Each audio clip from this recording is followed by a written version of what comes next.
Alô, amigos, alô, Brazucas! Elias Costa na área, no seu canal Brazuca Esporte Clube no YouTube. É aquele canal que fala de futebol, de carnaval, de futebol, sempre com belas histórias e grandes convidados para você. Então já faço aquele pedido especial. Você que não está inscrito, então se inscreva no nosso canal. Você que curte carnaval, que curte futebol, as histórias do futebol brasileiro, as histórias do nosso carnaval, se inscreva no nosso canal. Deixa aquele like esperto, aquele joinha esperto e também espalha para geral, hein? Espalha para geral e tem um canal que fala de futebol e de carnaval. Programa Na Dispersão na área, mais uma vez, para falar de carnaval, das histórias, das coisas do carnaval brasileiro.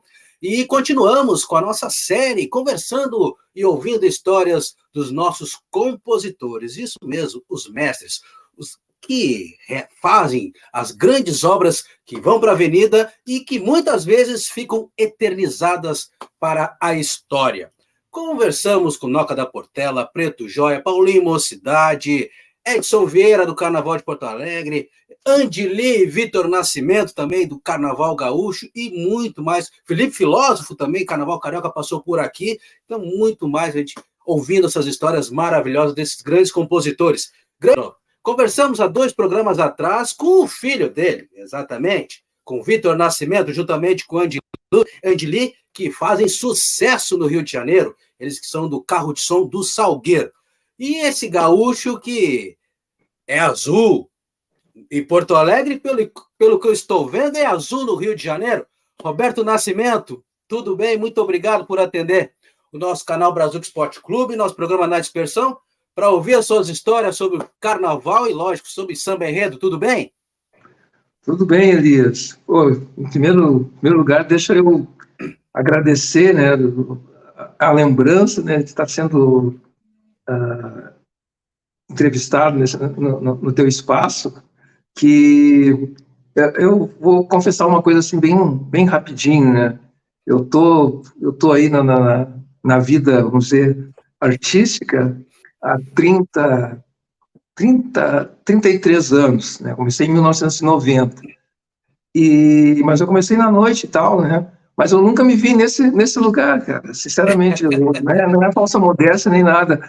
Agora eu ouvindo os nomes que tu está citando aí, que já passaram pelo teu espaço aqui, e eu fico assim, muito agradecido, né, por estar tendo a honra de compartilhar do mesmo espaço que esse povo todo aí está compartilhando, né? Mas, sinceramente, eu nunca me vi nesse lugar. Quando eu comecei a tocar na noite de Porto Alegre, eu jamais me enxerguei nesse lugar. Então, eu estou muito satisfeito. É muito bacana a gente abrir esse espaço para a gente poder se fazer um conhecido ou mais conhecido, né, divulgar, contar a nossa história e um pouco da nossa experiência. Esse é o objetivo do nosso canal, né? Tanto no futebol como no carnaval. No futebol entrevistamos ex-jogadores, né, que fizeram história no futebol brasileiro, e no carnaval entrevistamos grandes nomes que fazem, escrevem, que fazem aí parte dessa festa maravilhosa, de muita luta, né, que é o carnaval brasileiro. Bambas da Orgia em Porto Alegre, Beija-Flor no Rio, Roberto? Pois é, assim, em termos de história, né, é Bambas da Orgia. Mas eu posso confessar, né, uma pergunta que tem se repetindo já, vamos dizer assim, de uns 10 anos para cá, é uma pergunta que tem se repetido, e a resposta não é mais a mesma, né? Porque eu já fui, não escondo de ninguém, né, torcedor fervoroso, integrante de Bambas da Orgia.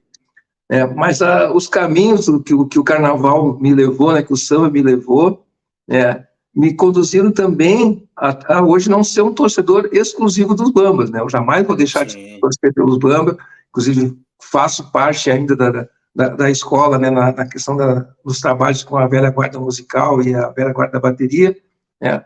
Mas hoje eu torço, sim, tranquilamente. Eu me assumo também como torcedor de Imperadores do Samba, né, no mesmo grau, né, sem a história que eu tenho no Bamba, mas em termos de atualidade, né, dos Imperadores do Samba, né, e num grau um pouquinho mais abaixo, né, de outras escolas pelas quais eu também tive trabalho, como Vila do IAPI, Imperatriz Dona Leopoldina, Império da Zona Norte, Estado-Maior da Restinga.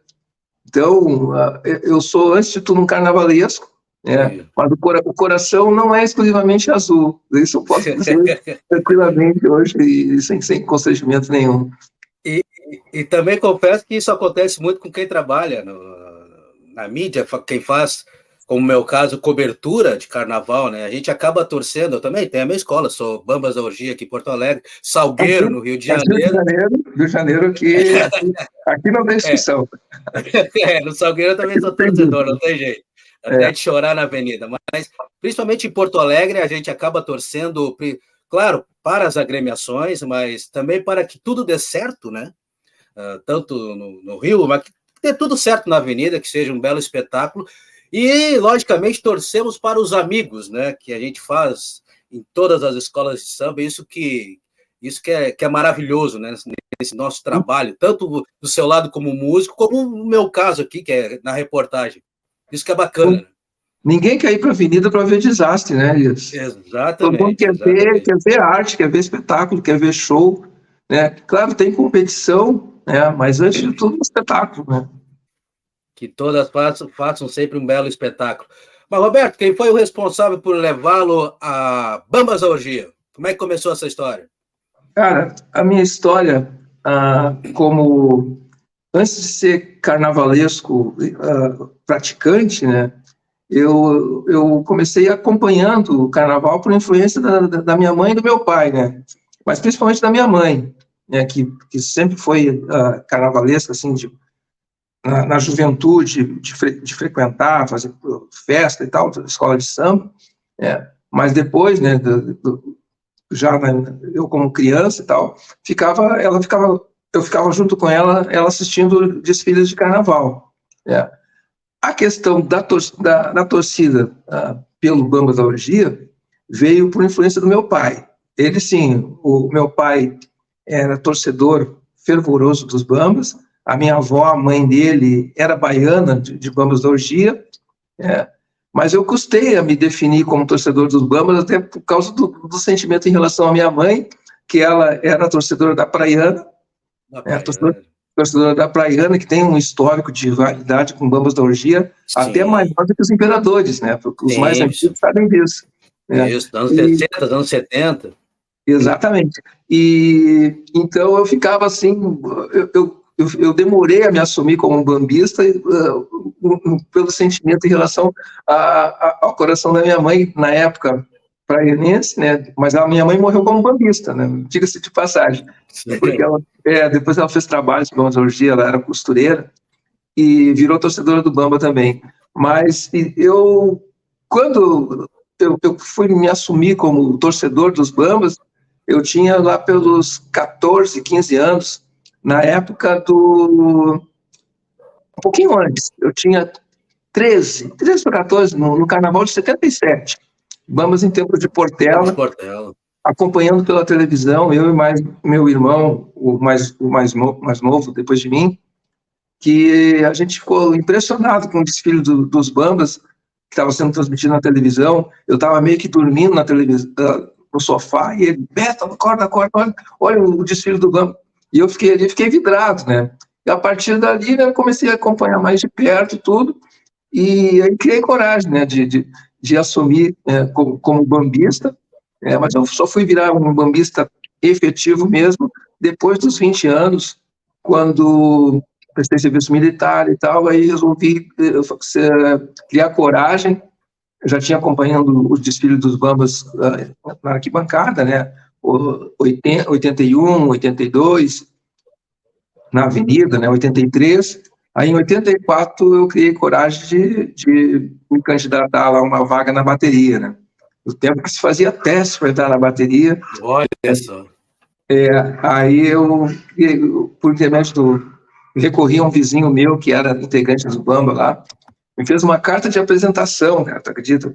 Para o Mestre Nilton, né? Mestre Nilton, que hoje é meu parceiro, Mestre Nilton, vai daqui um abraço para ele, para Jussara, que eu levei uma carta de apresentação para o Mestre Nilton, onde esse meu amigo colocava ali que eu era bambista, filho de um amigo dele que também era bambista, e que o meu sonho era ser integrante da bateria.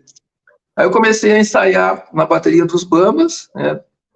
E o resto da história a gente até vai falar mais adiante, né? Comecei como ritmista da bateria e depois de 7 anos como ritmista, eu comecei em 85, foi meu primeiro desfile, mas eu entrei na bateria em 84. E em 92 foi meu primeiro carnaval como cavaquinista dos Bambas, né? Cavaquinista. Aí fiquei mais 8 anos, 7, 8, até 98, né? O pré-carnaval de 98 como cavaquinista dos Bambas, né? Então a história com o Bamba começa aí. E qual instrumento tocava na bateria do mestre Newton? Dos grandes nomes do nosso carnaval?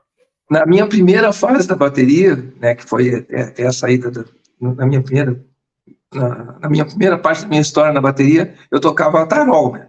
Tarol, que hoje ninguém mais chama tarol, né? É caixa, né?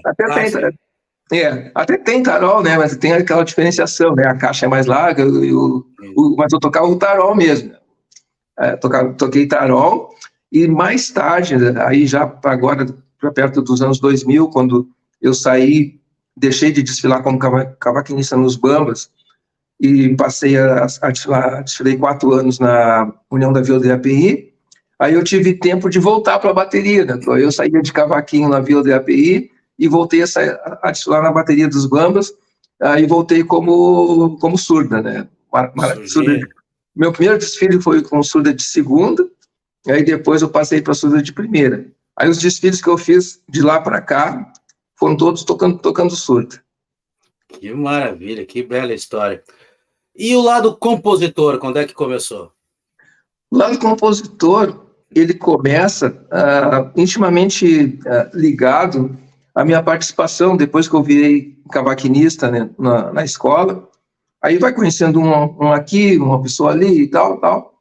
E gente que eu conhecia por tocar na noite, né, num grupo de pagode, um grupo de samba, que eu fui integrante do Pagode da Casa, né, dos Irmãos Donelli. Pagode da Casa, sim. Eu toquei mais 10 anos, eu toquei com eles. E aí o pessoal me conhecia na noite e tal, eu vivia no carnaval, tal. Aí ia fazendo contato aqui, contato ali. Aí lá meu quinto, eu comecei em 92 como cavaquinista, lá por 96, não, um pouquinho antes, na época do festival da Festa de Batuque, 94. Não demorou muito, não. Aí eu comecei a participar de festivais de samba enredo. Os conhecidos que iam competir nas escolas, o próprio Bambas, Imperadores, Imperatriz Dona Leopoldina, Estado Maior da Restinga, algumas da Grande Porto Alegre também. Eu participei em Esteio, Gravataí. E aí esse contato, né, com os compositores foi ficando cada vez mais estreito, né? Tipo, na época eu acompanhava muito nas competições o Caco Alves, né, que foi jurado do Carnaval esse ano em Porto Alegre. Sim. O falecido Sampaio, também era outro que eu acompanhava em festivais. E a dupla que me empurrou, né, me incentivou para a composição, que foi o Arilson Trindade e o Claudinho. Claudinho, irmãos. Aí eu comecei a fazer trabalhos muito frequentes com eles, né, aí defendendo o samba enredo, principalmente nos Bambas mesmo, quando eles começaram a ganhar nos Bambas, em 2002, eu estava defendendo o samba deles, 2003 também, 2004, que eles não ganharam, mas eu defendi. Aí, 2004 para 2005, eles quiseram dar um tempo nas competições, nas disputas lá nos Bambas, e começaram a incentivar eu e o Vitor, né? Que o Vitor já estava com a carreira dele artística a todo vapor, né? Com Louca Sedução, e como cavaquinista mesmo.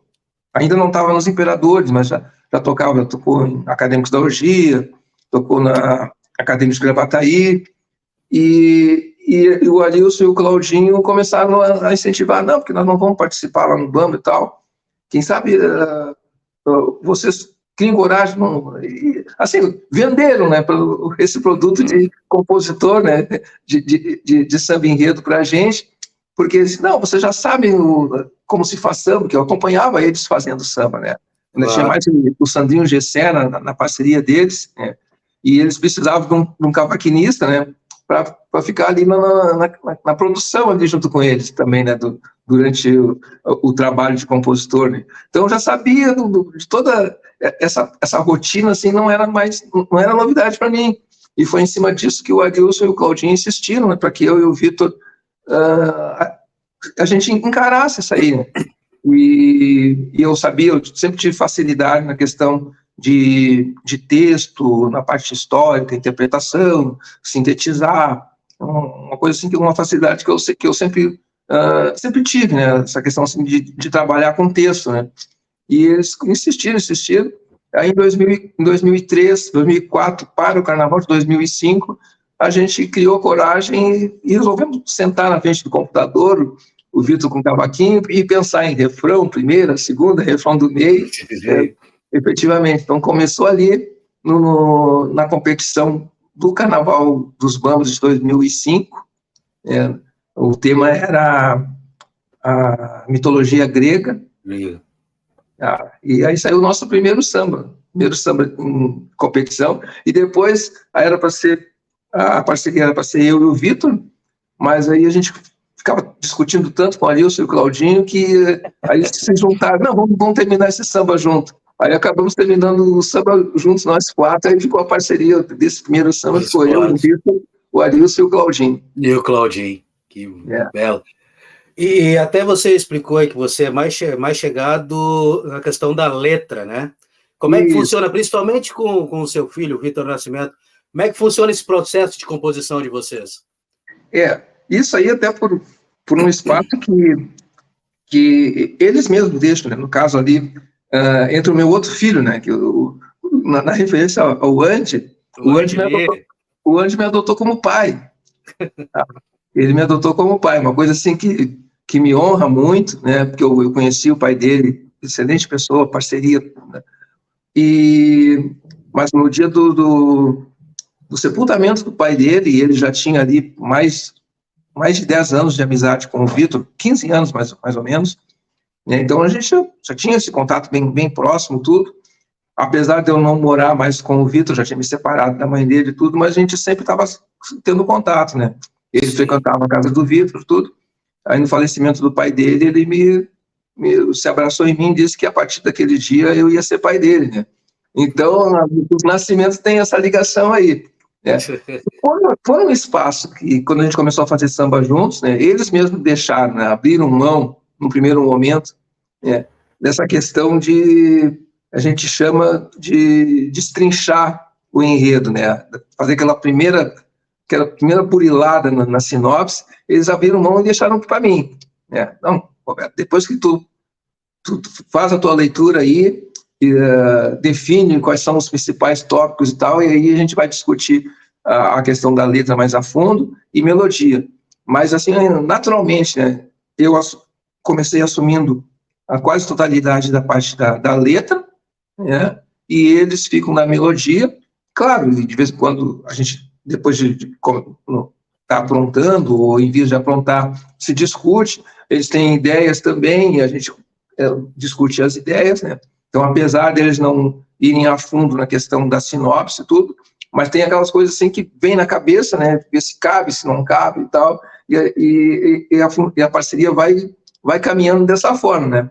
Mas uma definição, assim, veio ao natural, né? Eu assumi a parte de letra, e eles de melodia. Aí depois, quando casa uma com a outra, aí um dá palpite na letra, eu dou palpite na melodia, tudo, mas aí já está o produto, né, o esqueleto já tá montado, né? Sim, é verdade. E Roberto, até conversando de um dos nossos programas com o Andy Lee e também com o Vitor Nascimento, eles até destacaram muito a questão da questão do início, tanto seu como do Vitinho, em Bambas da Orgia, disputando até, inclusive, os festivais, as escolhas, mas nunca conseguiram emplacar o samba na escola. Isso para você ainda sonha em ter um samba seu na avenida por Bambas da Orgia? Isso já passou, como você disse, hoje eu sou Bambas, hoje eu sou Imperador, hoje eu sou a escola a qual eu faço samba, mas ainda tem esse sonho de ter um samba seu na sua escola de origem? Olha, ele foi muito forte lá no começo, né, quando a gente iniciou a composição, a disputa em Bambas da Orgia. Era uma coisa, até porque a gente disputava só nos Bambas da Orgia, né, que os outros, a gente, aliás, em seguida da disputa nos Bambas, nós disputamos na Restinga, né, e aí ganhamos duas disputas na Restinga, e antes disso fizemos um samba por encomenda na União da Vila do API. Então, nas disputas do Bamba, lá no começo, né, tinha esse lado da realização, né, do torcedor, que virou ritmista, virou cavaquinista, para a cereja do bolo, que seria ser compositor, né? Então, era muito forte. Com o passar do tempo e dos acontecimentos, as disputas que foram sucedendo, os sambas que a gente vinha fazendo e não tinha êxito em ganhar, esse sentimento assim de realização histórica, assim, de complemento, né, da história do Bamba, ele foi meio que se diluindo, até também muito em razão das vitórias paralelas, né? Sim. Principalmente em Império da Zona Norte e Imperadores do Samba, né? Então, hoje, o meu desejo de ser compositor de Bambas da Orgia, ele não está morto, né? Mas, assim, eu posso dizer tranquilamente que eu desejo tanto ser compositor de Bambas da Orgia hoje, quanto eu desejo ser compositor das demais escolas pelas quais até já fiz samba, né? Mas eu ainda não fiz samba ainda para a Praiana, então, ainda quem sabe um dia ainda tenho a oportunidade de fazer samba para a Praiana. Das escolas aqui de Porto Alegre, seria o que faltaria, né? O samba enredo, Bambas da Orgia, Praiana, Acadêmicos da Orgia também. Pode ver que eu não me prendo à realidade atual, né? Eu tenho 60 anos, né? No tempo que eu assistia Carnaval, Acadêmicos da Orgia desfilava com 5 mil pessoas na avenida. Chamamos isso de memória afetiva.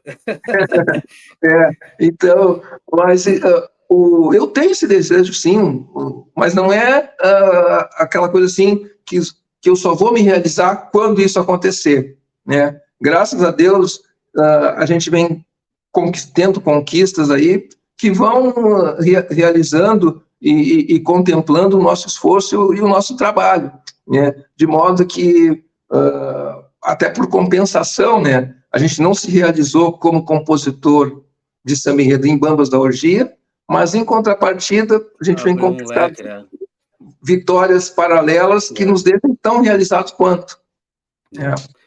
E com muitos sambas que ficaram na memória aí de quem gosta, quem curte carnaval, principalmente o Carnaval de Porto Alegre, muitos sambas de vocês aí, até hoje cantados nas quadras de escolas de samba aqui de Porto Alegre. Eu até, Roberto, na conversa com os guris, eu separei um trecho de um samba, e aí o Vitinho, não, pergunta pro pai. Pergunta pro pai. Aí eu até vou compartilhar com os nossos amigos aqui, quem está assistindo o nosso papo, um trecho desse samba, e até linkando com a pergunta anterior em relação a Bambas da Orgia, agora você vai explicar esses trechos. Clareia que vai passar o mar vermelho de amor, vem no embalo do imperador. Hoje a razão não é maior que a emoção. Na escola do povo fala a voz do coração. Porém, há um problema nesse amor, que não tem como resolver. Enquanto se falar de samba, sou imperador até morrer. Eu perguntei para a gurizada, para o Angeli, para o Vitor Nascimento, se esses trechos foi uma... Lógico que o enredo era a questão dos opostos, né? Imperadores de 2015. Mas esses trechos, Roberto, tem um saborzinho de indireta aí, né? A questão de não ganhar samba nos Bambas da Orgia, venceu nos Imperadores. Tem. Eles explicaram assim, bem mais ou menos, mas deixaram para ti explicar O pai explica, o pai que fez isso aí. Eu vi, eles me entregaram. Falei, não, quem tem que falar isso aí é o pai, né? Cara, a história coroada nesse samba aí, ela começa um pouquinho antes ali, quando a gente decidiu fazer samba no Imperador. Sucedeu, foram 2004, 2008, o Vitor ainda competiu em 2010 e depois a gente competiu em 2011. Tudo isso eu falo, o ano é exercício, né? O carnaval, os anos do carnaval. Então, logo depois, quando a gente perdeu o Carnaval 2011, né, a disputa do Carnaval 2011 nos Bambas, eu cheguei para o Vitor e disse, cara, está na hora da gente encarar o Festival do Imperador. Nós já tínhamos experiência em festivais dos imperadores como músicos, né? Sim. Na época, quando a gente defendia os sambas do Lelê, do Fofo e do Paulo Neves, né? E nos colocaram lá no palco do Imperador. Né? Nessa época mesmo, aqui eu vou fazer uma indiscrição, né? Eu comecei primeiro do que o Vitor, né, defendendo o samba dos guris, né? Do Lelê, do Fofo e do Paulinho. Sim. No segundo ano que o Vitor se juntou, né? Numa dessas vitórias, né, na comemoração da conquista lá, o Vitor, que era, né, cria do Bamba, astro mirim, né, do Bamba do Futuro, já tinha desfilado na avenida, no desfile das campeãs, como cavaquinista dos Bambas, tudo. Mas ele se surpreendeu no palco dos imperadores, em meio à comemoração da conquista da disputa do samba enredo, né, abraçado aos imperadores mais eméritos. Na época, o Turco, o falecido presidente Betinho. Então, um comentário que eu nunca esqueci, ele dizendo, pai, eu estou aqui no palco pulando abraçado com o Turco, é isso mesmo? Então, nos colocaram nessa questão desse universo, né, dos imperadores do samba, né, na disputa de samba enredo como músico. Quando a gente decidiu, eu sugeri que a gente fosse competir, né, como compositor, foi até para dar um tempo nessa coisa, a gente vinha acumulando decepções em Bambas da Orgia, né? Então, se é para ter decepção no Bamba da Orgia, vamos ter decepção no Imperador também. Né? Até nas duas. Exatamente. Né? Então, e no Imperador vai doer menos, né? Porque nós não somos imperadores, né? Não éramos imperadores. Falei para ele não acreditou na época. Ele disse, não, isso é coisa de agora, tá? Não vai se criar. Mas se criou, tanto quando virou o ano, era o Carnaval de 2012, o enredo era o Paulo Paim, e vamos fazer um samba. E ali fomos meio aos trancos e barrancos, né? Mas só eu e ele, a gente ainda nós não chamamos o Andy, né, para completar essa parceria, o samba, eu e ele e um parceiro, um conhecido do Vitor, que depois ficou meu conhecido também, o Leandro Chiapeta, aqui do Rio de Janeiro, né, da Vila Isabel, né, fizemos esse samba para disputar o Carnaval do Paim. Disputamos, né, fizemos boas apresentações, tudo, mas não ganhamos, né? Mas não foi assim, não ficamos decepcionados com a derrota. Claro, a gente queria ganhar, né? Mas a gente foi bem realista, né? Não fizemos o samba que merecesse ser o campeão, vamos dizer assim, aquela coisa assim.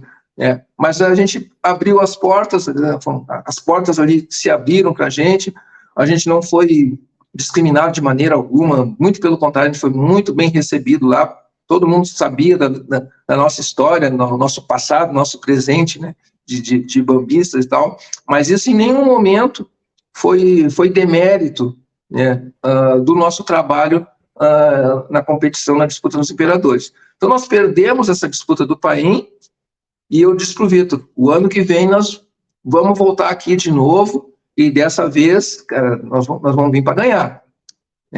Por quê? Porque aí vem se desenvolvendo também um trabalho de cabeça, né? depois que a gente terminou o samba, olhava assim, pô, aquela coisa, o filho da gente, ele é bonito sempre, né?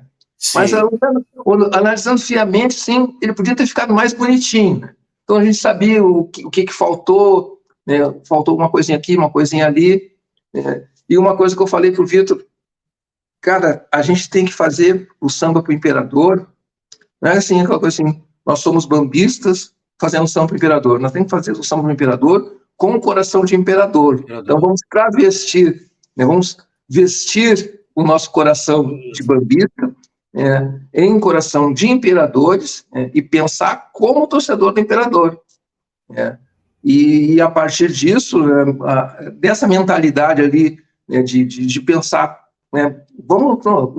agora a gente se enxerga como integrante de imperadores, assim que a gente tem que fazer o samba, é essa a mentalidade para fazer o samba. Aí saiu o primeiro samba da maquiagem, saiu o segundo samba do Veríssimo, a gente tem um caminho assim mais ou menos natural de fazer samba enredo.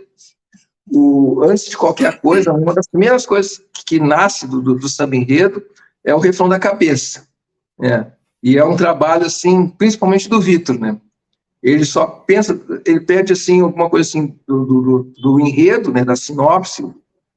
Pai, o que a gente pode falar a gente deve falar no refrão, para que não fique um refrão de samba exaltação, né, sem fazer referência ao enredo. Então já tem que dar uma pincelada, né, o refrão da cabeça já tem que dar uma pincelada no que é o enredo. Então é uma tática que a gente usa também, mas inevitavelmente, às vezes o refrão nasce, né, sem estar relacionado diretamente com o enredo. Ele vem com alguma coisa assim, com exaltação, mas já deixando espaço, né? Aí o Vitor diz, não, pai, aqui a gente vai fazer, aqui entra a parte do enredo, né? Esse espaço aqui, esse verso aqui vai ser o do enredo, mas o núcleo do refrão já tem, né? Nesse ano dos opostos, a coisa estava evoluindo assim, o Vitor já vinha pensando ali, clareia que vai passar no mar vermelho, não, vai no mar do imperador. Estava aí, era o que tinha do refrão, né? A gente ficou, esse samba meio, a gente chama de embatucado, porque eu que tinha, né, a missão primeira de pensar nos versos e tal, a primeira parte, né, ela meio que saiu assim rapidinho, a primeira parte desse samba, dos opostos, né? E só que a partir dali do refrão do meio e da segunda, embatucou, passamos ali 2 semanas e não saía nada. E eu tô ali pensando e tal. E um dia, ao fazer eu ganhei uma carona, né, de um imperador. Ele não me autorizou a revelar o nome, então eu vou manter em sigilo. Mas essa pessoa perguntou, né, se eu estava fazendo o samba. Eu disse, não, então vamos fazer assim, vamos disputar e tal. Aí ele me veio com uma coisa que apertou a chavezinha ali. Ele chegou assim, Roberto, agora nesse samba dos opostos era a hora de dar a resposta pro Barão, né? Resposta pro Barão? Eu digo, que resposta pro Barão? Não. Aquela história lá do Barão está atravessada na garganta da gente até hoje. E era uma coisa que nunca tinha me vindo à cabeça, mesmo eu já estando bem familiarizado com o ambiente dos imperadores. Na época eu estava nos Bambas, né, que foi aquele primeiro ano do Carlos Medina no Bamba. Mas eu nunca... parênteses, Roberto, só para contextualizar, né, quem está nos assistindo, o que seria o Barão? Perdão. 1998, Carnaval de 98, Bambas da Orgia, 97, contrata o grande astro do Carnaval na época, e, lógico, um grande ídolo dos imperadores do samba, Carlos Medina. Como se fosse levando para o futebol o Renato indo para o Inter e o Falcão indo para o Grêmio, mais ou menos essa linha. E num dos trechos do samba de Bambas da Orgia, tinha Dom Pedro Imperador, Que mancada você deu. Me chamou de pequeno, aqui o grande sou eu. Tá aí um trecho do, né, Barão de Catas Altas, que era o enredo de Bambas da Orgia de 98. E complementando esse parênteses aí, nessa época, né, a gente já, nesse trabalho aí de defender samba, em algumas oportunidades eu tive que fazer trabalho com os irmãos, o Tabajara e os parceiros dele, né, os dois irmãos. Autores do samba. Autores desse samba. Esse samba, inclusive, quando ele ficou pronto, um dos irmãos, não vou me lembrar qual deles, foi na minha casa para gravar a fita com o samba harmonizado, que eles não tinham a harmonia do samba. Eles tinham só a letra com a melodia que eles cantaram, mas não estava harmonizado. Aí ele foi lá em casa, não, Roberto, a gente tem que entregar esse samba no Bamba, e precisamos gravar uma fita aqui, então faz um cavaquinho pra gente. Eu digo, não, eu faço. Peguei o cavaco, né? Quem se apresenta? Não, pai, deixa eu. Vitinho. Não deixou eu gravar, não, deixa eu. Aí o Vitor gravou a fita que a parceria do Tabajara entregou nos Bambas com a primeira versão desse samba, né? E complementando esse parênteses, né? O verso original não era Dom Pedro Imperador, tá? Essa história, inclusive, o próprio Tabajara já revelou num outro podcast, acho que foi do Vinícius Brito. Do Britinho, que eu sempre, nunca escondi de ninguém, né? Que sempre que ele comentava isso, eu dizia, não, o Tabajara não teve oportunidade de publicamente revelar isso. Na que ele teve, ele revelou. Mas a boca pequena, para quem me conhece, sabe que eu sabia disso. E sempre que a oportunidade surgia, eu dizia, o verso original, que foi gravado na fita e foi entregue nos Bambas, era Imperador, que mancada você deu. Você deu. Que, né, me chamou de pequeno, que o grande sou eu. Era direto.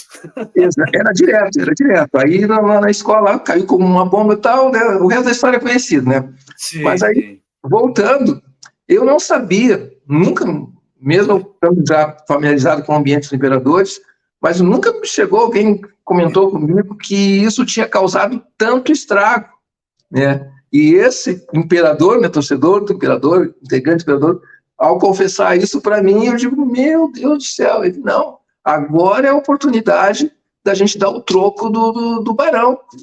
E aquilo ficou, né, na minha cabeça, eu digo, né? Eu já corri para o Vitor, apareceu uma coisa aqui e agora a gente vamos ficar na obrigação, vamos ter que mentalizar isso aí. Aí contei a história para o Vitor, mas é mesmo, né, pai? E nem o Vitor tinha ideia que isso tinha causado tanto estrago no lado dos imperadores, né? E eu fiquei, né, marcando, onde é que vai ser? Porque a gente já tinha alguns contrastes ali das citações, né, do oposto vermelho e azul, né? Tinha Grêmio e Inter e tal, mas especificamente de Bamba e Imperador, a gente ainda não tinha surgido onde é que a gente ia atacar isso, né? E aí eu fiquei com aquela missão de, onde é que nós vamos pegar? Aí sim, aí eu me transformei mesmo em torcedor, integrante, histórico de imperadores, e pensei com a cabeça de imperador. O que eu ia fazer para mais dar apunhalada assim no coração mesmo, né? Então o negócio foi proposital, foi friamente calculado, né? E com requintes de crueldade. Nossa, né? Senhora! Só que a coisa não chegou, a gente não tinha a ideia que se espalhasse tanto no samba, né? Era para fazer uma citação, né? Que seria uma passagem. Eu, num primeiro momento, não consegui, não descobri onde é que ia ser esse toque. E o samba vai crescendo. Aí vinha a parte dos opostos, vermelho e azul e tal. Eu digo, uma oportunidade de a gente fazer uma citação, né, do samba, que é um clássico, né, dessa rivalidade, né? Não digo nem rivalidade, é dualidade, né? Porque um não vive sem o outro. Né? Não vive sem o outro, exatamente. Tem rivalidade, mas é mais dualidade do que rivalidade, né? Porque eles são ali, né? Então, que seria fazer a citação ao samba do Edson Vieira, né, clássico, consagradíssimo e tal. Seria uma coisa, mas seria muito lógico, né? A gente tinha que criar uma coisa mais original. Né? E o samba está batucado.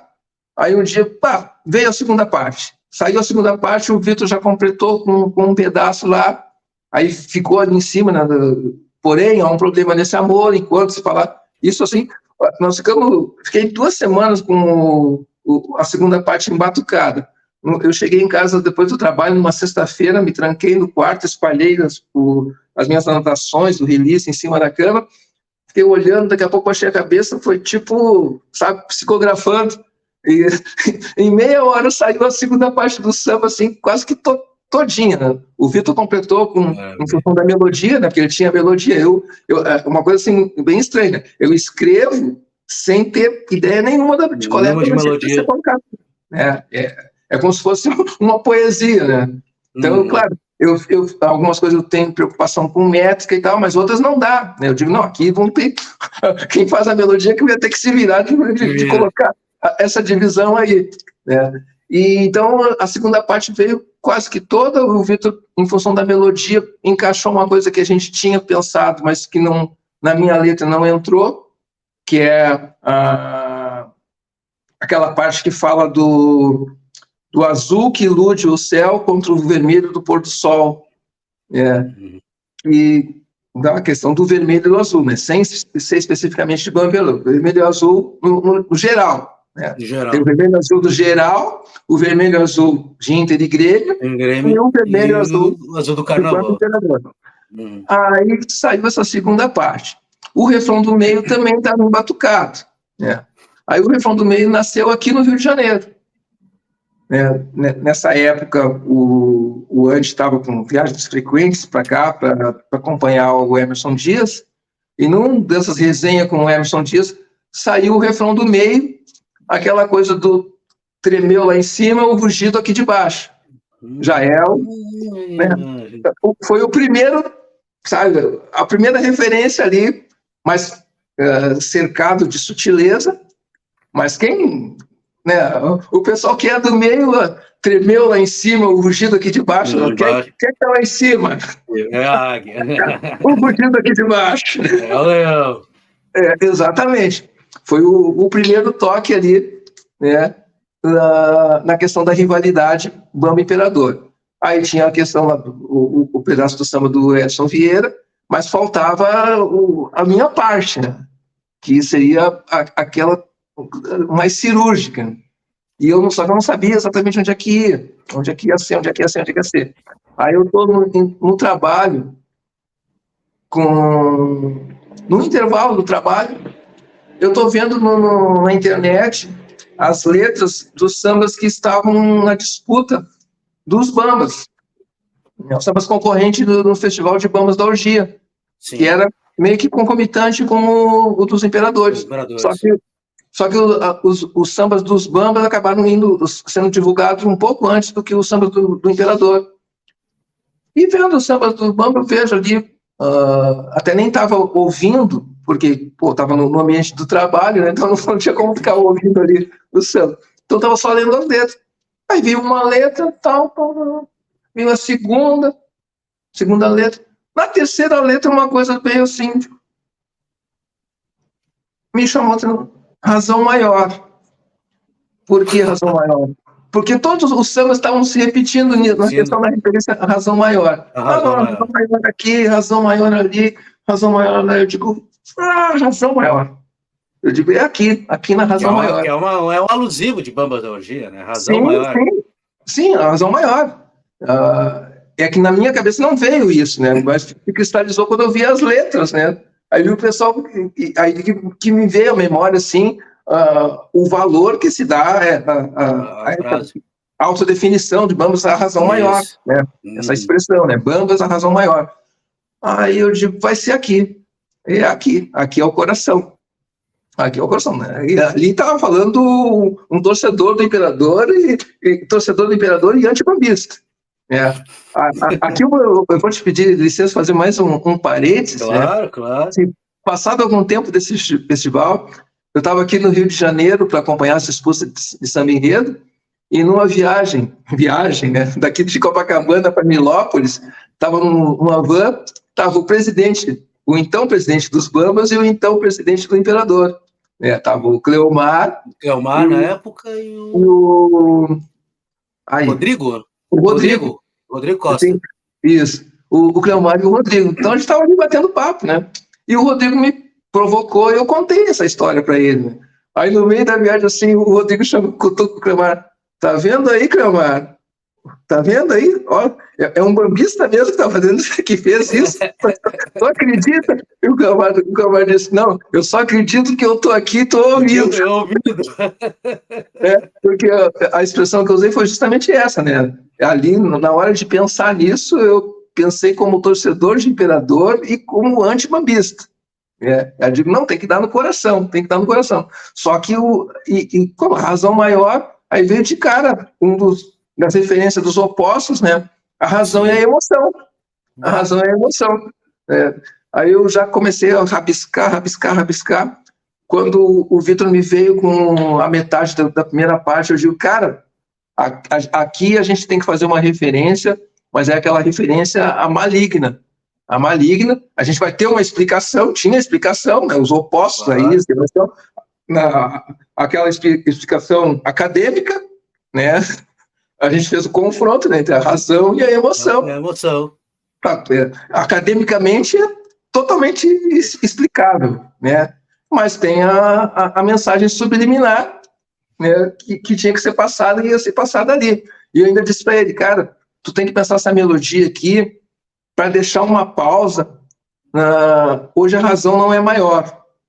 Tá? Tem que dar uma respirada aqui para que quem ouça vai ouvir primeiro. Hoje a razão não é maior. Aí depois que vai ouvir do que a emoção. Né?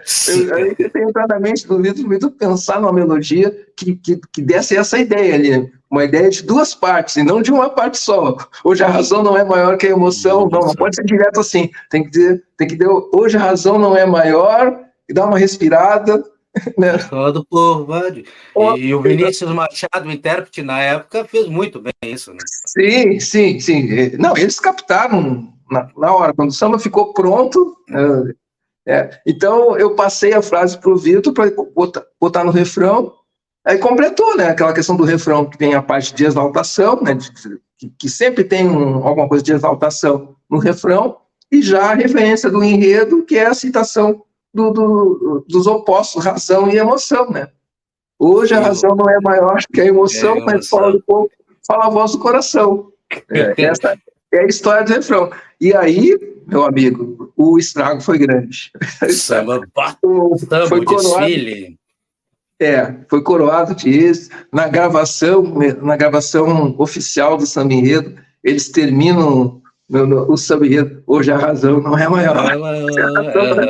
Cara, isso aí caiu como uma bomba nos Bambas lá. Tem torcedor, meus amigos, que até hoje não se conformam e não vão se contentar enquanto não derem a réplica, a tréplica. Assim vai. E tudo começou em 1998, esse samba. Esse samba começou em 98, na verdade. Exatamente. Então, essa é a história por trás, né? Que bela história. Isso mostra a grandeza histórica, né?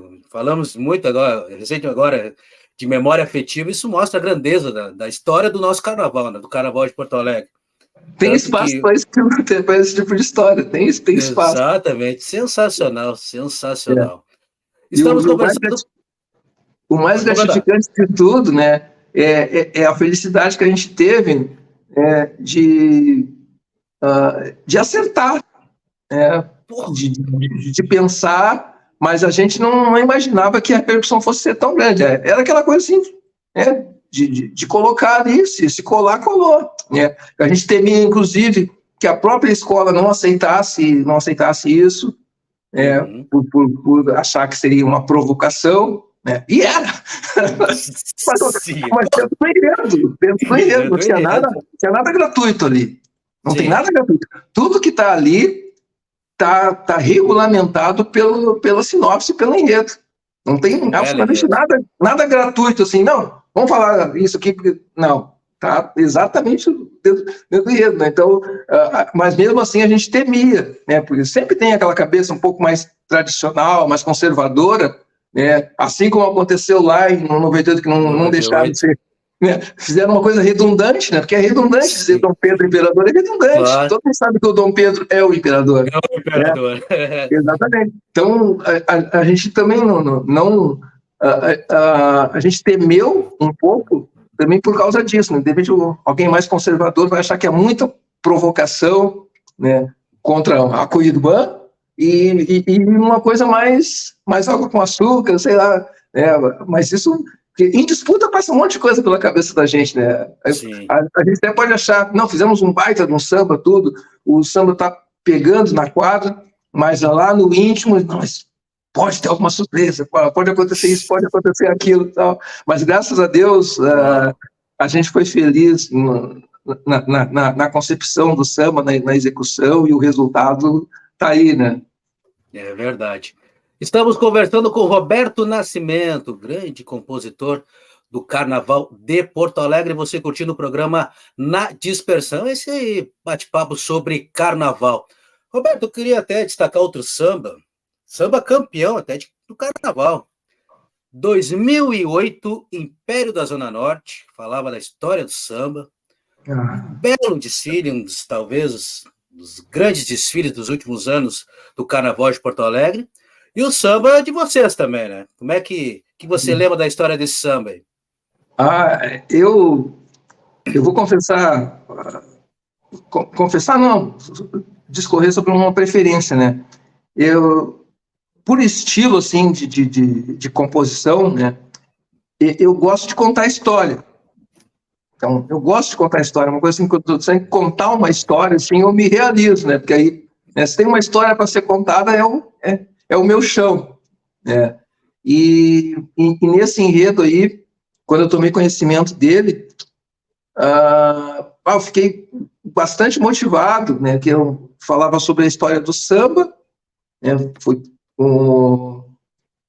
e eu digo, é uma boa oportunidade, né, da gente fazer um bom samba, quer dizer, não fazer um bom samba, mas no contexto, né, a história do samba, né, tudo a ver, né, fazer um samba enredo contando a história do samba.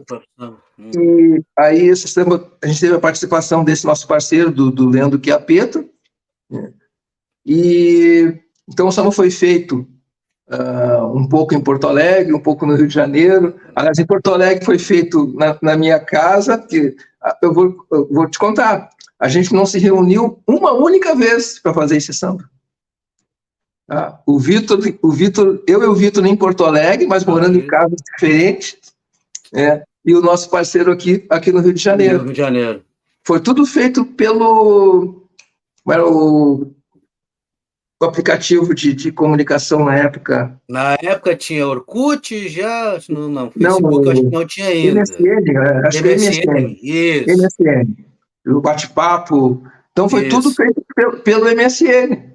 Esse samba nasceu pelo MSN sem a gente se encontrar uma única vez. Aprontamos o samba, o Vitor fez a gravação na casa dele e tudo, jogou para disputa na escola, e uma coisa assim que eu fico assim bastante satisfeito assim com o resultado do trabalho, porque nesse samba, quando começou a disputa, a gente foi ver os demais sambas, e o nosso samba era o único samba que falava uma coisa que é fundamental na história do samba, que todo mundo acha que o samba nasceu no morro, né? E ao contrário, né? Os sambistas foram expulsos do asfalto para o morro. Então, o samba nasceu no asfalto, né? Não nasceu no topo do morro, nasceu no sopé do morro, né? E o nosso samba era o único que fazia referência a esse momento que é fundamental na história do samba, né? Que é quando vem aquele verso: oprimido no asfalto carioca, o samba sobe o morro e vai para o fundo de quintal.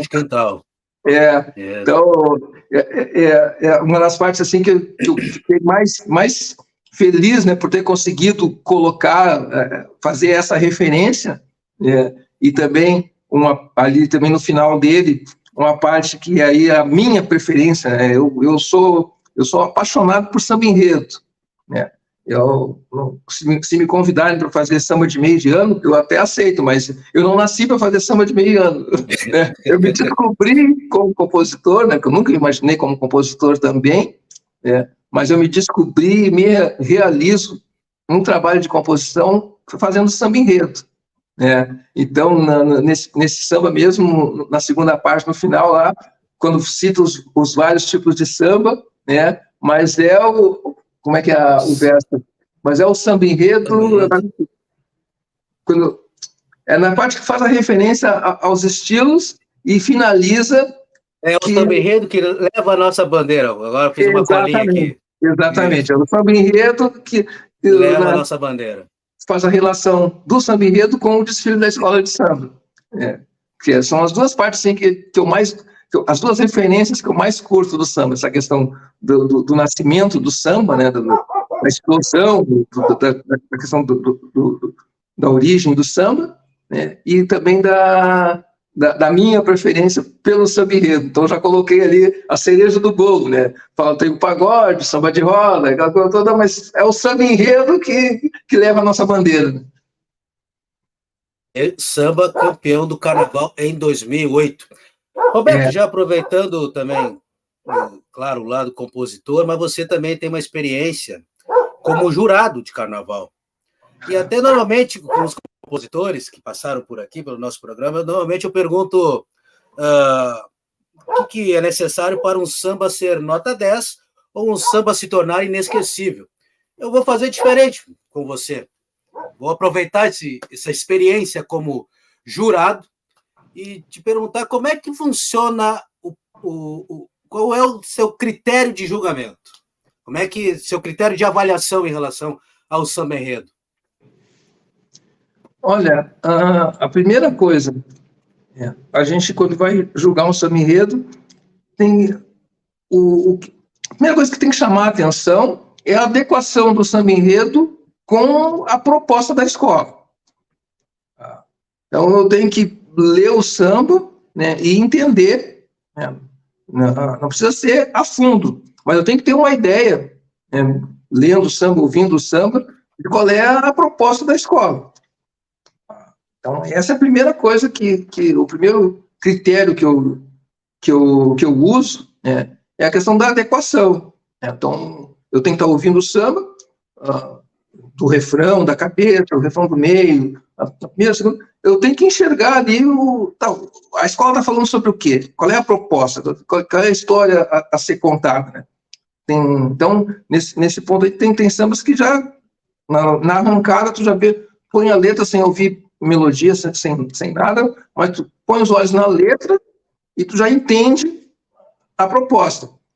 Né? Tem outros sambas que tu lê a letra, tu entende o que eles estão dizendo ali, mas não consegue ainda captar, linkar uma coisa na outra para saber exatamente qual é a proposta. Então, o primeiro critério é esse. E aí, o segundo critério, que é aquela coisa, né?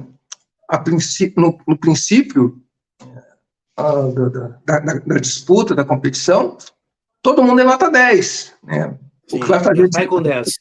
O que vai fazer a diferença é onde é que a gente vai despontuar.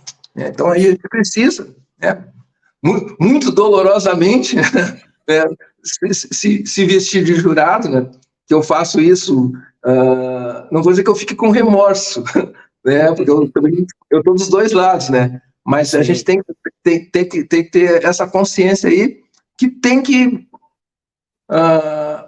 não pode fazer vista grossa, né, para eventuais defeitos que tem, assim, e defeitos primordiais, né, que eu pontuo, principalmente, é se o samba enredo, ele é a forma de cantar aquilo que está sendo exibido no desfile, né, tu não pode ter um refrão, que é a parte principal do samba, o cartão de visita, né, que seja simplesmente um refrão de exaltação. Porque exaltação é samba de meio de ano. Né? O desfile de carnaval, o samba enredo, a proposta, a intenção, a finalidade do samba enredo é cantar o que está sendo mostrado. Essa é a visão que eu tenho, né? Sem querer ser o dono da verdade, né? Mas a minha filosofia de julgamento é essa. Então, a primeira coisa que me chama a atenção, se eu consigo entender a letra, a proposta que está sendo executada, né, César? E segundo, tá, e se eu tiver que tirar ponto, onde é que eu tenho? Então, já analiso se os refrões estão exatamente adequados ao desfile, se não tem, assim, coisas que eu digo, assim, tipo, soltas, simplesmente, assim, ali no meio do samba, só para satisfazer a melodia. Outra coisa, assim, que eu pontuo muito também é a questão, coisa assim, de acabamento de letra, em termos de rimas, não tem coisa assim muito repetitiva, ideia muito repetitiva assim de finalizações de versos, é uma coisa que chama a atenção, né? Quando tu tá ouvindo o samba e vem sempre naquela rima, parece que tá ouvindo a mesma rima do início ao fim, ou tem uma parte do samba que finaliza sempre do mesmo jeito, né? Então, tipo, isso pode ser melhor, né? Então são coisas assim,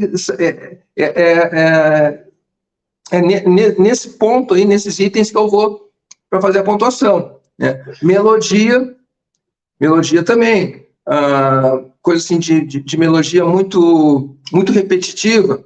Às vezes se faz um refrão com a melodia, no refrão do meio se faz a mesma melodia no refrão do meio, né? Ou na segunda parte, sem ter muita variação, fica uma coisa muito igual do início ao fim. É raro, mas acontece muito, né? Então, é coisa assim que justifica despontuar, né? Mas sem desmerecer o trabalho de nenhum compositor. Ninguém está ali para ser o dono da verdade, né? A gente tem que julgar. Olha só, exatamente. Vale nota, exatamente. Roberto, já encaminhando o nosso papo, como é que é para você ver aí, vou colocar no plural, os seus filhos, o Vitor Nascimento e Andili, filho de coração aí, fazendo sucesso no Carnaval Carioca, saindo de Porto Alegre, essa rapaziada, e já na Grande Rio, no Salgueiro, enfim, trilhando um caminho no grande carnaval, que é o Carnaval do Rio de Janeiro. Pois é. Imaginava isso, principalmente com o Vitor Nascimento? Não. Ele seguiu o teu caminho e fazer carreira? Não. A questão dele na música foi eu nunca cheguei para ele e disse, vou comprar um cavaquinho para ti que tu tem que aprender a tocar cavaquinho. Foi o contrário, ele me viu com cavaco, nem me viu com cavaco. O meu irmão, né, que me colocou um cavaquinho na minha nona, e o meu irmão já tocava violão, era músico e tal. Ele é mais novo do que eu, mas ele começou na música com 15 anos de idade, né? Eu comecei na música com 25 anos. Com 25 anos, eu nunca me imaginei músico, mas nunca mesmo. Quando eu comecei a pegar um cavaquinho tudo, o Vitor já tinha 2 anos de idade. né? E nesse começo aí, um dia o meu irmão tá tocando cavaquinho, me ensinando algumas coisas, e ele se parou do lado assim, queria tocar. Aí meu irmão botou ele no colo, botou o cavaquinho no colo dele, e o meu irmão fazia os acordes com a mão esquerda e largou a paleta na mão direita dele, e ele desceu a munheca. Mas desceu a munheca assim com swing já. E o meu irmão só fazendo os acordes assim, e até cantou alguma coisa, e ele sentiu que o meu irmão estava cantando, e já swingava com a mão, no ritmo, assim, uma coisa. Meu irmão olhou assim, ó, já era, vai tocar cavaco. Vai tocar cavaco, te prepara. E ele tinha 3 para 4 anos de idade. Então eu já fiquei, pô, vai tocar, então vamos ver, né? Aí eu estava mal aprendendo para mim, tipo, vou ter essa missão aí, eu não sei nem para mim, vou ter que ensinar para mim. Mas eu tive tempo ainda de crescer no meu aprendizado ali, e aí deixei, não, mas vou botar um cavaco quando ele tiver com os dedos mais fortes, tudo, aí eu compro um cavaquinho para ele, ou ele pega o meu cavaquinho e tal. E assim foi, né? Quando ele tinha lá por 7, 8 anos, aí ele já me pediu o cavaco. Me pediu o cavaco, quando dava uma folga em casa, que eu largava o cavaco, ele já se grudava no cavaquinho, ficava fazendo solinhos ali, que ele aprendeu a solar antes de tocar. Mas eu encarava aquilo um divertimento. Eu nunca vi aquilo como uma carreira para ele.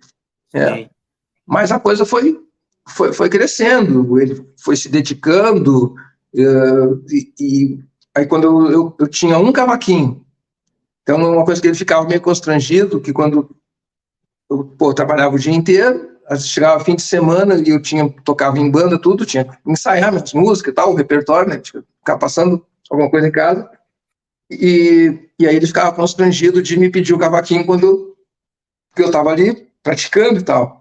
Mas quando ele tinha quando eu dava uma folga, eu largava o cavaco, ele já se grudava. Passou um tempo, eu comprei um segundo cavaco, e aí ele passou a ter um cavaco para ele, né? Que foi o cavaco que eu comprei, o cavaco novo, ele não ficou com o cavaco velho, ele se grudou no novo, aí caiu dentro do cavaquinho e começou a me acompanhar, ele ia comigo nas festas, tudo, mas eu nunca, em nenhum momento, assim, eu imaginei que ele fosse encarar aquilo ali como a atividade principal dele, né? Que ele fosse encarar a música como o trabalho dele, né? O destino dele na música. Né? Sempre incentivei ele nos estudos e tal. A mãe dele mesmo ficava em cima, mas ele nunca, pelo contrário, em termos de estudo, ele nunca deu motivo nenhum para a gente ficar puxando por ele tudo. Né? Então, tudo que ele fez na música foi mérito dele, e nunca precisou a gente, não, só vai tocar se melhorar aqui ou se melhorar ali. Não. Era o passatempo dele, que depois virou atividade principal.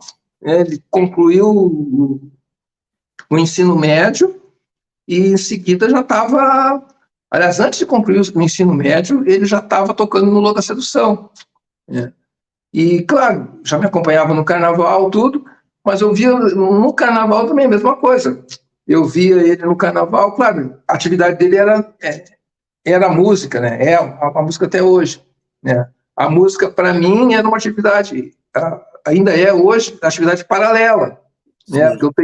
Eu tenho a minha vida profissional, né? Sou servidor público e tal, então eu nunca tive a música como o meu meio de vida, né? de subsistência, ao contrário dele e do Andy. Né? Mas assim, aquelas coisas, a história os fatos foram sucedendo, os trabalhos, a atividade foi crescendo e tal, que naturalmente como é que eu dizer? Tem que estar abrindo, o horizonte vai se abrindo. Aí chegou um momento, né, que começou com incentivo ali do Andy, mas mesmo tempos antes, quando ele teve com Louca Sedução aqui no Rio de Janeiro, ele já começou a enxergar isso aqui, esse mundo aqui da música no Rio de Janeiro, como um caminho natural do que começou em Porto Alegre. Então, antes de que qualquer coisa se concretizasse ou se encaminhasse, ele já via isso na cabeça dele, já estava ali que ele fatalmente ia ter que passar por esse caminho aqui. O caminho dele ia trazer ele aqui para o Rio de Janeiro. Mas na minha cabeça, acompanhando ali a luta diária deles, né, do próprio Andy, quando as coisas começaram a acontecer, eu mesmo só fui conhecer o Rio de Janeiro em 2010, em função, e aí, daquelas coincidências, né, aquelas coisas que acontecem na vida da gente, que depois, isso não é uma coincidência, era para ser assim. Quando o Andy contou aqui que ele começou, que ele fez a estreia dele como violonista da Grande Rio, né, no carro de som da Grande Rio, aqui no Rio de Janeiro. Deu a felicidade que foi no fim de semana que eu conheci o Rio de Janeiro. Né? Eu vim para cá para trazer pessoalmente o meu cavaquinho, o mais antigo que eu tenho, para concerto. Eu já estava solteiro, naquele ano tinha me separado há poucos meses, estava morando sozinho e tudo. Aí, por que eu não vou para o Rio de Janeiro lá para... Né, e estava nessa onda, assim, o Andy estava indo... na iminência de vir para cá, começando a fazer os trabalhos aqui no Rio de Janeiro. O Vinícius também estavam defendendo o samba aqui no Rio. E eu digo, vou aproveitar um fim de semana desse e vou aparecer por aí também. E assim eu fiz, né?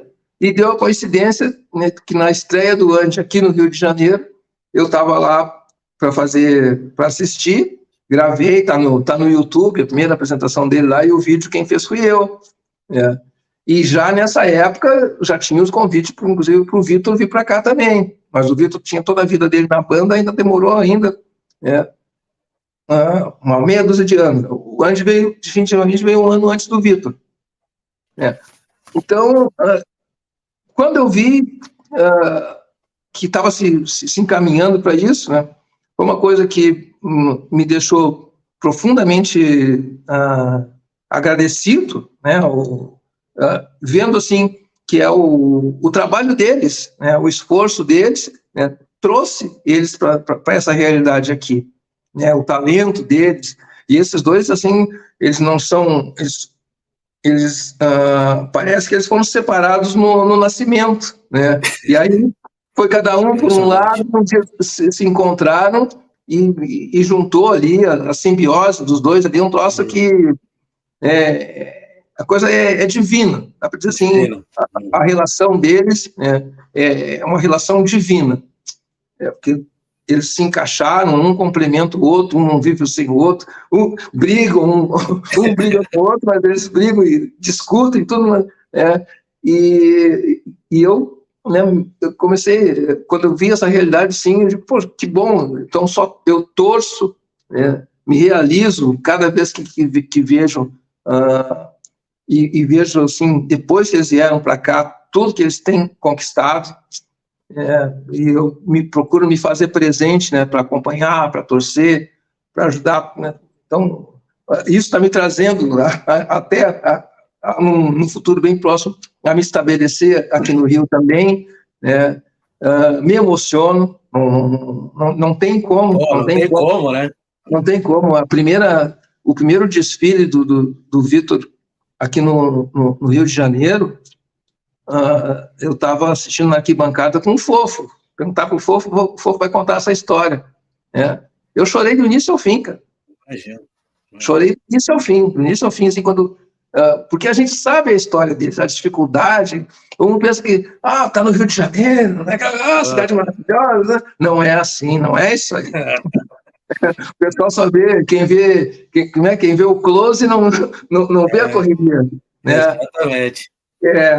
A gente que sabe o que eles passam, né, para chegar naquele momento ali. Então, quando eu vi eles desfilando, o Vitor, principalmente, né, junto com o Andy, né, o Andy é culpado também dessa história. Né?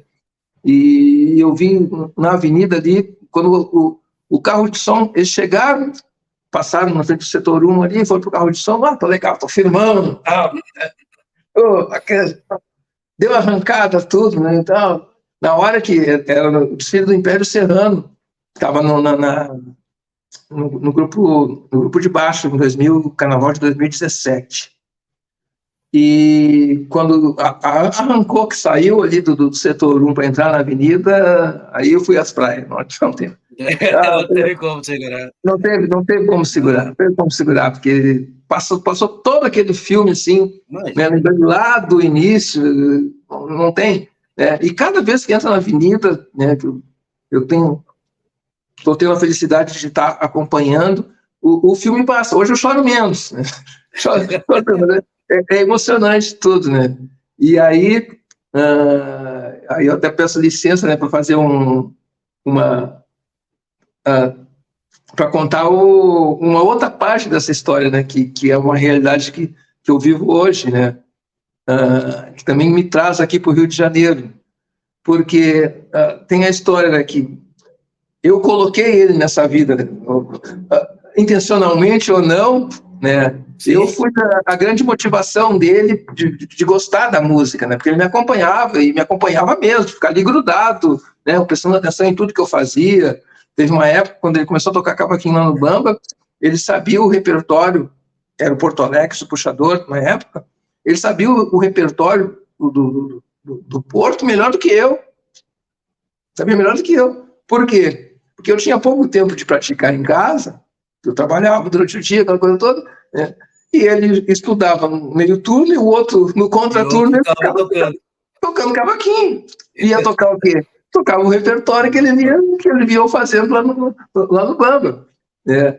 Então, tem essa coisa, né, de que eu fui, né, sou a motivação dele lá no início, né, a referência, tudo.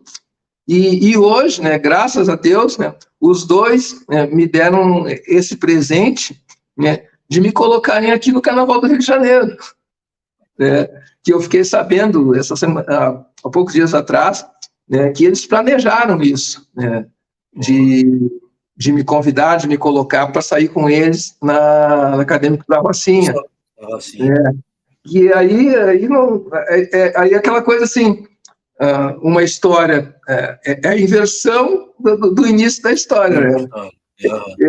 Eu coloquei ele nessa trajetória, né? E eu, há 50 anos, né, que acompanho o Carnaval do Rio de Janeiro, como eu falei para ti lá no início, né, eu nunca me vi nesse lugar assim, de referência, de estar nesse mesmo espaço de artistas do Carnaval consagrados aí, apesar de acompanhar, ser um apaixonado pelo Carnaval do Rio de Janeiro, né, eu, sem falsa modéstia nenhuma, né, eu nunca me imaginei desfilando no Carnaval do Rio de Janeiro. Uma coisa assim que não passou, eu nunca tive essa ambição. Né, assim, todo mundo tem que ter ambição. Né. Quando eu comecei a tocar cavaquinho, o meu desejo, o meu troféu como cavaquinista seria tocar nas rodas de samba da família, porque na minha família, do meu pai, do meu tio, que faziam roda de samba, eles tinham que estar correndo atrás de um cara para tocar cavaco, para tocar violão, né? Tocar violão, porque não tinha cavaquinista, né? Era o violão que animava as rodas de samba. Né? Quando eu comecei a tocar cavaquinho, eu decidi aprender a tocar cavaquinho, a minha realização seria tocar cavaquinho nas rodas de samba da família. Nunca passou pela minha cabeça que um dia eu teria condições, eu estaria, né, tocando com artistas, com as referências do Carnaval de Porto Alegre, que eu ia para a arquibancada para aplaudir Jajá, Dodô, Meneca, que eu ia na arquibancada, um belo dia, passado algum tempo, eu estava tocando com ele. Eu era parceiro do Meneca, uma coisa assim, que me dá um orgulho enorme, né, uma satisfação de ter feito essa história, né, de admirar, né, o artista da arquibancada. Aí, numa história, dei uma volta aqui, um dia caí na frente deles para tocar cavaquinho com eles, com Jajá, com Meneca, com Dodô, com Cláudio Barulho, com Porto Alex, né, que eu vi o início do Porto Alex, quando ele chegou do Carnaval de Viamão, no Carnaval em Porto Alegre, ele fazia, o Mestre Newton levava ele para dar suporte para o ensaio da bateria. Tá? Ele ficava cantando e tocando lá para a bateria ensaiar, lá no Fosse Luz, sem ter ligação nenhuma com o Bamba. Mas era o começo da carreira do Porto Alex. E um dia estava eu tocando com o Porto Alex. Então, eu nunca passou pela minha cabeça um dia estar desfilando, né, no Carnaval do Rio de Janeiro, e está começando, né? Eu, com 60 anos, estou começando uma história, né? E estou começando pelo como é que é? Por intermédio, né, com empurrão, com auxílio, inclusive, do meu filho e do meu filho do coração. Do filho do coração, de Vitor Nascimento. São grandes talentos, é um orgulho. Principalmente para nós aqui da equipe da Rádio ABC, quando vamos fazer a cobertura no Rio de Janeiro, ver a gauchada brilhando na Marquês de Sapucaí, né? Que é um grande carnaval, sem dúvida é o grande palco do carnaval brasileiro, e nós ficamos muito orgulhosos ao ver esse talento gaúcho brilhando no Rio de Janeiro. Mas, Roberto, resumindo esse 1h10, 1h20 de papo, carnaval na tua vida? O carnaval da minha vida? Não, o carnaval na tua vida. O que significa o carnaval para ti? Cara, o carnaval, ele é... Pô, eu conheço,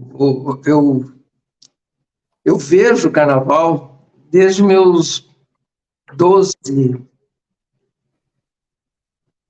deixa eu ver, não, 10, desde meus 10 anos de idade, até um pouquinho antes, né, dos 9 anos, né, eu vi carnaval do título dos Acadêmicos da Orgia, bicampeonatos Acadêmicos da Orgia, 71, 72. É, História, hein? exatamente, né? Então, o carnaval na minha vida, ele é aquela época, quer dizer, passou por isso, né? De ser aquela época, assim, de ver a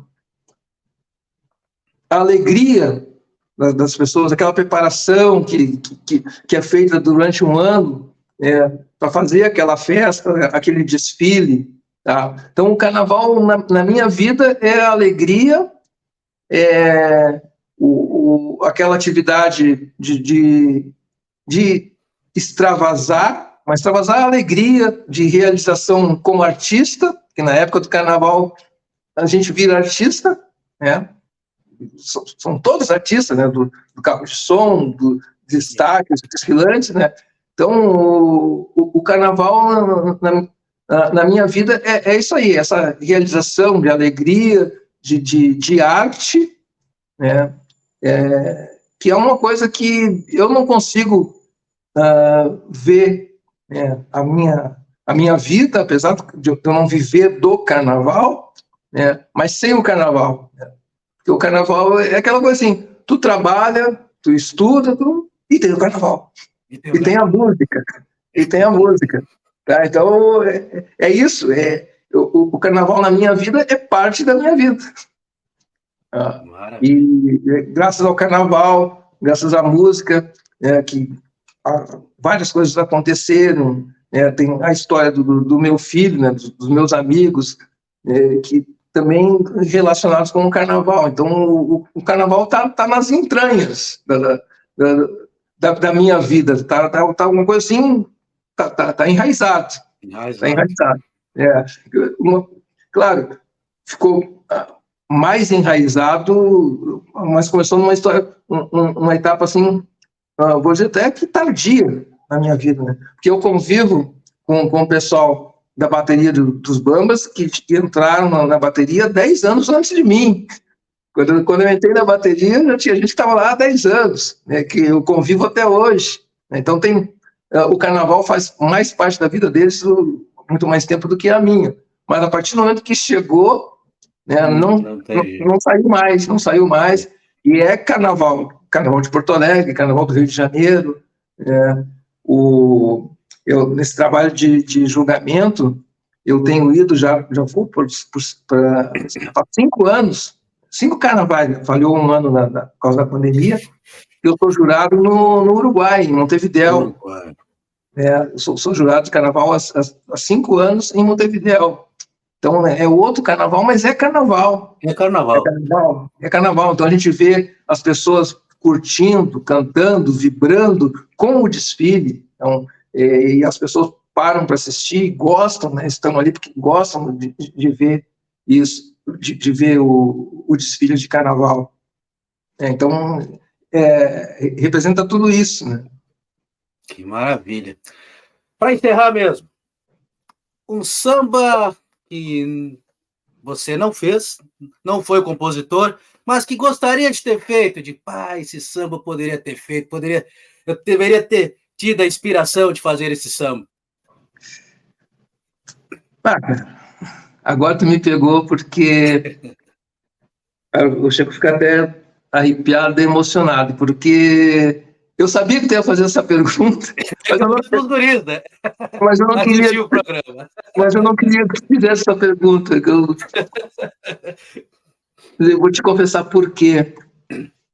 Porque há uns 3, foi em 2020, 2020. Mas eu tive outras oportunidades de responder essa pergunta e a resposta é sempre a mesma. É sempre a mesma. Só que em 2020 eu estava participando de uma live com mais 3 compositores, né? E um deles é o autor desse samba, e eu nunca tinha tido a oportunidade de dizer para ele que o samba que eu queria ter feito, né? Tem vários outros, mas eu considero esse samba tão especial que eu coloco ele numa categoria acima de outros. Tem muito samba que eu gostaria de ter feito, mas tem um em especial, né?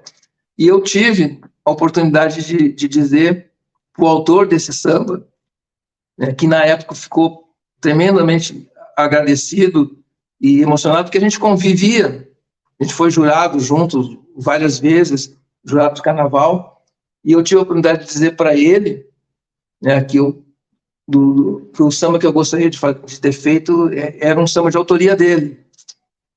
E por esses desígnios da vida, né, eu falei isso para ele num dia, e aproximadamente uns 30 dias depois, menos de 2 meses depois, ele faleceu de Covid.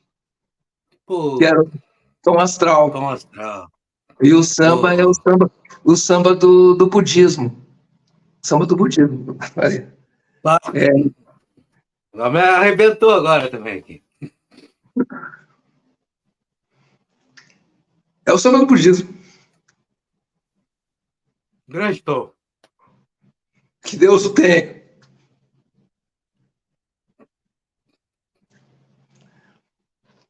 Arrebentou com o apresentador agora também. Tive o prazer de conviver na cobertura. Minha primeira cobertura no Rio em 2020 foi sensacional.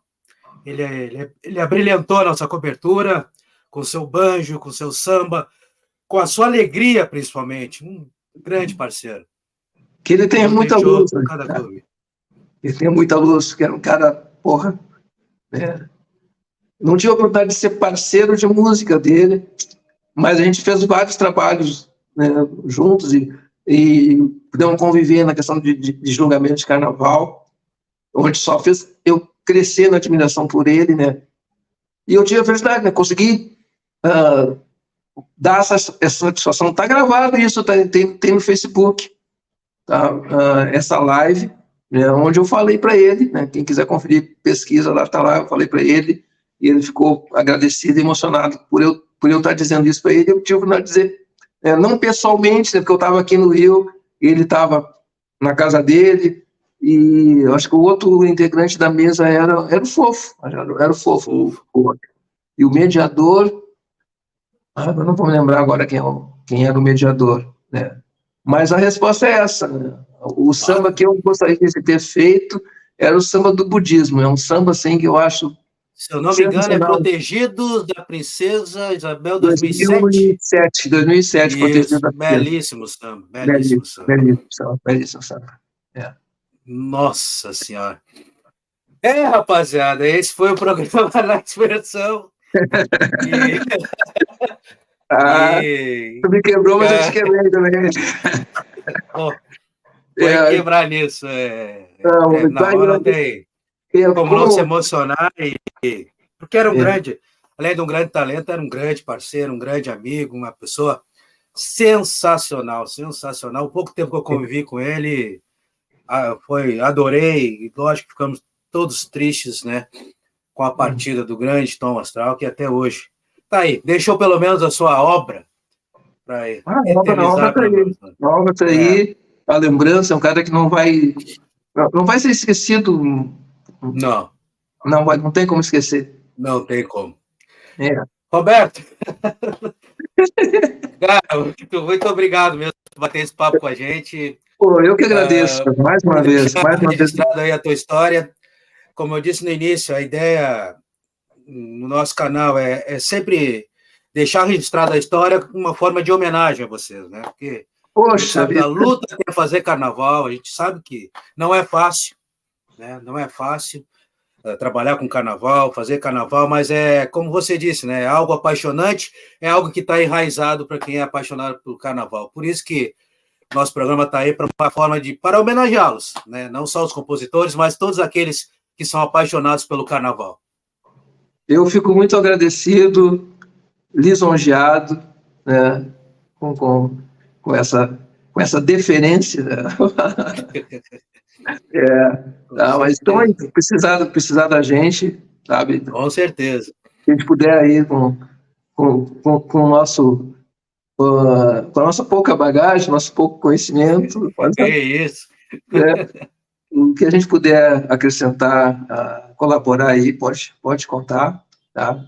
Agradeço, parabéns pela iniciativa aí, pelo desenvolvimento. Tenho acompanhado já outros, acompanhei. O primeiro que eu vi foi o do Fofo e o do Lelê. Sim. Inclusive também fui citado lá como referência. Sim. Chamei. Eu vi alguns dias depois, né, de que tinha sido liberado o link. Aí, quando estou em casa assistindo, eu mandei para ele, né, uma foto que eu estava assistindo ali. Legal. E agradeci por ele ter feito uma referência a mim, ao Vitor, né? Mas agradeci por mim muito legal mesmo, né? Essa é a ideia. Assistir os guris também, né? Porque dei bastante risada ali com eles. Mas é legal. Né? Isso aí. Que maravilha. Olha, e acabamos desse jeito. O nosso programa Na Dispersão, muito emocionante, emocionados aqui, lembrar de um grande talento que era nosso saudoso Tom Astral. Na Dispersão, galera, volta na próxima semana, assim, ouvindo histórias, registrando a história do carnaval brasileiro, isso mesmo, carnaval brasileiro, Porto Alegre, Rio de Janeiro, São Paulo, enfim, onde tiver grandes personagens do nosso carnaval, estará com certeza contando a sua história aqui no nosso programa Na Dispersão. Roberto, grande abraço, até uma próxima vez, parceiro. Outro abraço para ti, tudo de bom aí, felicidade, muito obrigado pela oportunidade aí, tá? Um abração mesmo. Valeu. Show de bola.